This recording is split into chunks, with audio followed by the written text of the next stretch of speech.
What will Charly do next? Find out in part 3. Charly sings till it drops. Let everyone drink soda pop instead, I said. But nobody listened.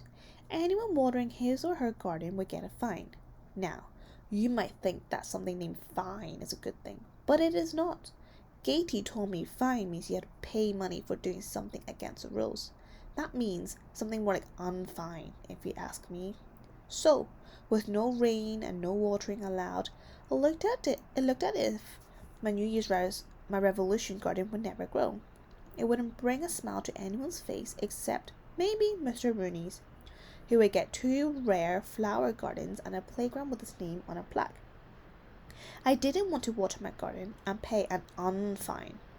Plus, it was wrong to waste water during a drought. What a garden needed was rain, but with no rain headed my way, I have to come up with another solution. In part 1, 10-year-old Charly made a New Year's resolution to turn over a new leaf, as her dad suggested, but he didn't mean for Charly to take his advice literally. That old saying, an apple a day keeps the doctor away, really works. I know, because I made a point to eat an apple for breakfast every day when I was less mature or 9 years old. I only went to the doctor once that year, not counting the time I woke up with an earache, sore throat, and fever. It doesn't count because I didn't eat an apple that day. My throat was too sore to eat anything but soup. I ate an apple on all the other days, and I didn't have to go to the doctor. Well, except for that other time. It was during a hot spell in the summer. I cooled off by eating watermelon. All that juice was refreshing. I wanted even more watermelon, but we ran out. Then I remembered what Katie, that's what I call my great aunt Tess, said. Charly, don't swallow watermelon seeds, or watermelons will grow in your stomach. Despite some harumphing, Mr. Rooney and his nose seemed to be totally enjoyed with Auntie's offer. My New Year's revolution had officially begun. Now, if only I could get the weather to cooperate. I made a tiny error in planting my tiny garden when I did. The whole town was in the middle of a drought. It had not rained for 6 weeks. According to the local TV news, the reservoirs that hold our drinking water were dangerously low. I had to special order the flowers from South America, said Mr. Rooney. Then there was the labor and overtime pay. Oops, that makes 35 years. Wait, said Auntie. Let's give Charly's garden a chance. If no one likes it, I promise to pay for 2 special rare flower gardens and a new playground for the park.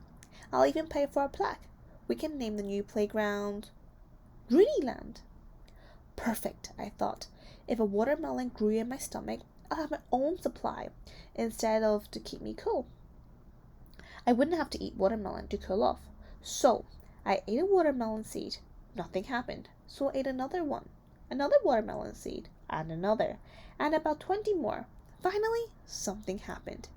I didn't feel so good. Katie rushed me to the doctor.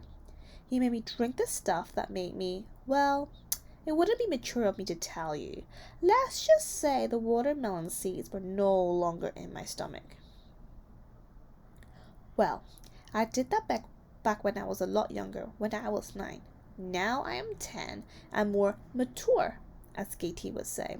And since the new year, I have tried to make some changes in my behavior. Dad calls it turning over new leaves.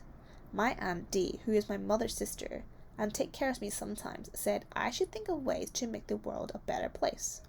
What's done is done, said my dad with a sigh. It was one of those long sighs with a pause in the middle that might have come out as, what in blazes did you think you were doing? As if he had been in the study talking to me alone instead of in the park with a bunch of people. I'll pay for the damages, he had. But that meant I pay for them out of my allowance, probably for the next 25 years. Mr. Rooney happened to be in charge of the parks department.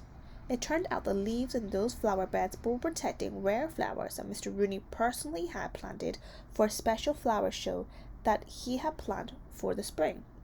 That's why, as my auntie explained, His nose was out of joint over what I did. His nose looked perfectly straight to me, and I never even touched the guy. Since I love my dad and my aunt, I figured I should do what both of them say. Plus, I want to do something for everyone else, which was one of my New Year's resolutions. A New Year's resolution is when you write down a list of things you want to do in the coming year to make yourself and the world better. One of my resolutions was to create something beautiful that puts a smile on everyone's face.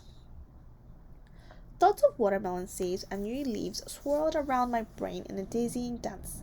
Then I remembered that the huge flower beds on the big hill in Brewster Park were covered in leaves. I knew what I had to do. I had to rake them out. I would plant roses there instead, so everyone could stop and smell them.